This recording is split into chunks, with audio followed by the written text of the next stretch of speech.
Légende des Juifs, volume 1. Le première chose, créées au commencement, 2000 ans avant le ciel et la terre, 7 choses furent créées, la Torah, écrite au feu noir sur un feu blanc, et déposée sur les genoux de Dieu, le trône divin, érigé au ciel, qui plus tard fut au-dessus des têtes des Hayyot, le paradis à la droite de Dieu, l'enfer à sa gauche, le sanctuaire céleste, juste devant Dieu, dont l'autel porte un joyau gravé du nom du Messie, et dont la voix crie « Retournez, enfants des hommes ». Lorsque Dieu décida de créer le monde, il consulta la Torah. Son conseil fut le suivant. « Ô Seigneur, un roi sans armée, sans courtisan ni serviteur, ne mérite guère le nom de roi, car nul n'est capable de lui rendre l'hommage qui lui est dû. » La réponse plut infiniment à Dieu. Ainsi, par son exemple divin, il enseigna à tous les rois de la terre à ne rien entreprendre sans consulter au préalable des conseillers. Le conseil de la Torah fut donné avec quelques réserves. Elle doutait de la valeur d'un monde terrestre, en raison de la nature pécheresse des hommes, qui ne manquerait pas de mépriser ses préceptes. Mais Dieu dissipa ses doutes. Il lui dit que la repentance avait été créée bien avant et que les pécheurs auraient la possibilité de s'amender. De plus, le service du temple serait investi d'un pouvoir expiatoire et que le paradis et l'enfer étaient destinés à servir de récompense et de châtiment. Enfin, le Messie fut désigné pour apporter le salut qui mettrait fin à tout péché. Ce monde habité par l'homme n'est pas non plus la première création terrestre de Dieu. Il a créé plusieurs mondes avant le nôtre, mais il les a tous détruits, car aucun ne lui a plu avant de créer le nôtre. Mais même ce dernier monde n'aurait eu aucune permanence si Dieu avait exécuté son plan originel de le gouverner selon le principe de la stricte justice. Ce n'est que lorsqu'il a compris que la justice, à elle seule, affaiblirait le monde, qu'il a associé la miséricorde à la justice et les a fait gouverner conjointement. Ainsi, dès l'origine de toute chose, prévalait la bonté divine, sans laquelle rien n'aurait pu subsister. Sans elle, les myriades d'esprits malins auraient bientôt anéanti les générations humaines. Mais la bonté divine a décrété qu'à chaque nisant, à l'équinoxe de printemps, les séraphins s'approcheraient du monde des esprits et les intimideraient afin qu'ils craignent de nuire aux hommes.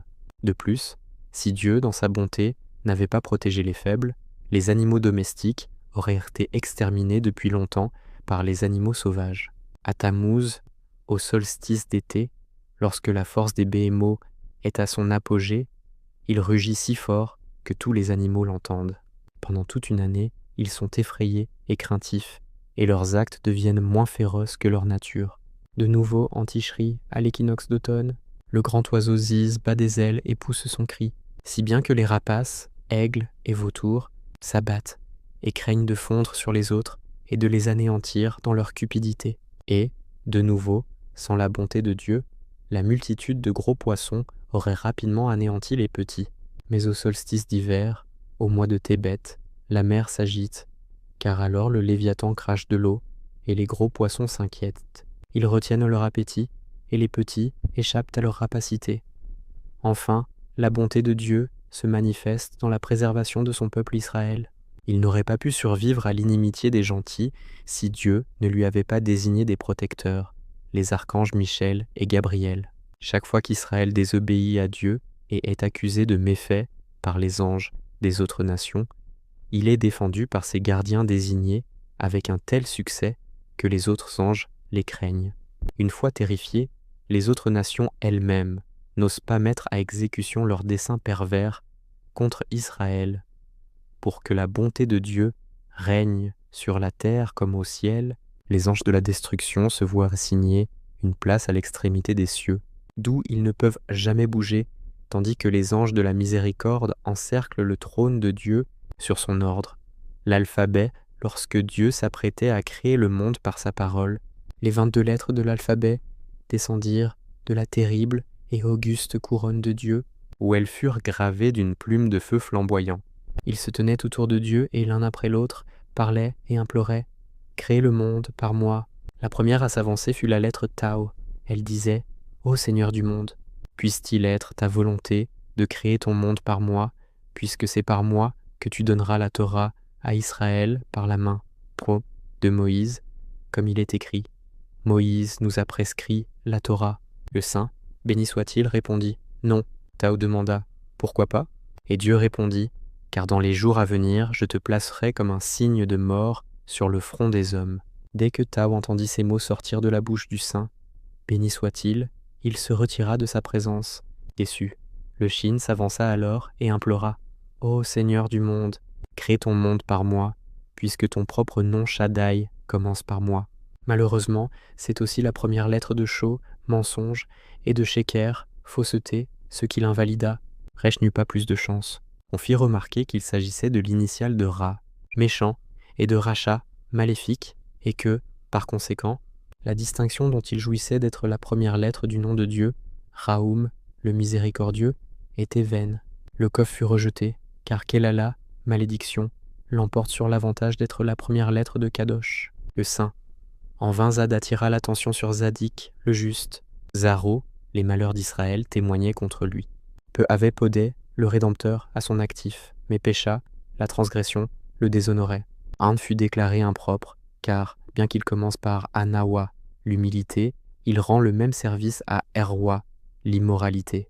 Samek dit « Ô Seigneur, que ta volonté commence la création par moi, car tu es appelé Samek, d'après moi, le soutien de tous ceux qui tombent.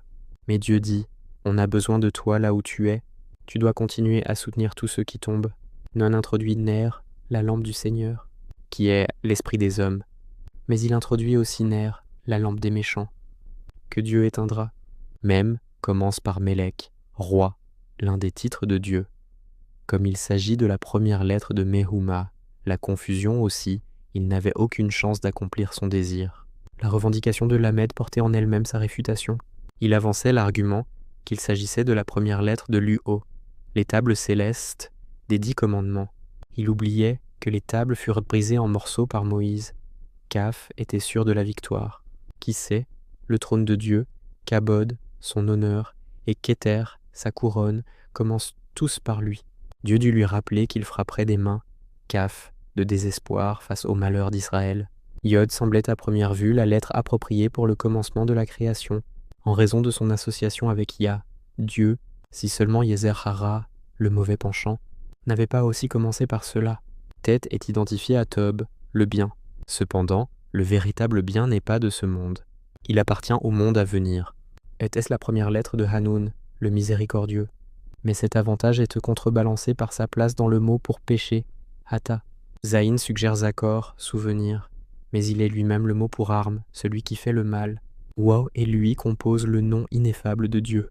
Ils sont donc trop exaltés pour être contraints au service du monde terrestre. Si Dalet Wad ne représentait que Dabar, la parole divine, il aurait été utilisé, mais il représente aussi Din, la justice, et sous l'autorité de la loi sans amour, le monde serait tombé en ruine. Finalement, bien qu'il rappelle Gadol, grand, Guimel ne suffisait pas, car Gémul, le châtiment, commence par lui. Après avoir examiné les prétentions de toutes ces lettres, Beth se présenta devant le saint, béni soit-il, et il plaida devant lui. Ô Seigneur du monde, que ta volonté soit de créer ton monde par moi, vu que tous les habitants du monde te louent quotidiennement par moi comme il est dit. Béni soit le Seigneur à jamais. Amen et Amen.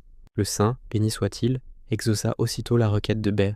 Il dit, béni soit celui qui vient au nom du Seigneur. Et il créa son monde par Beth, comme il est dit, Bereshit, Dieu créa le ciel et la terre. La seule lettre qui s'était abstenue d'affirmer ses prétentions était la modeste Aleph, et Dieu la récompensa plus tard pour son humilité en lui accordant la première place dans le décalogue.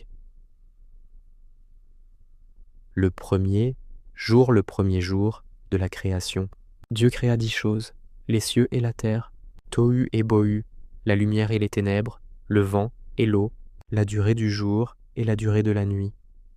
Bien que les cieux et la terre soient constitués d'éléments totalement différents, ils furent néanmoins créés comme une unité, comme le pot et son couvercle. Les cieux furent façonnés à partir de la lumière du vêtement de Dieu, et la terre à partir de la neige sous le trône divin. Tohu est une bande verte qui entoure le monde entier et dispense les ténèbres, et Bohu est constitué de pierre. L'abîme, créateur des eaux. La lumière créée au tout début n'est pas la même que celle émise par le soleil, la lune et les étoiles, qui n'apparurent que le 4e jour. La lumière du premier jour était telle qu'elle aurait permis à l'homme de voir le monde d'un seul coup d'œil. Anticipant la méchanceté des générations pécheresses, du déluge et de la tour de Babel, indigne de jouir de la bénédiction d'une telle lumière, Dieu l'a cachée. Mais dans le monde à venir, elle apparaîtra aux pieux dans toute sa gloire originelle.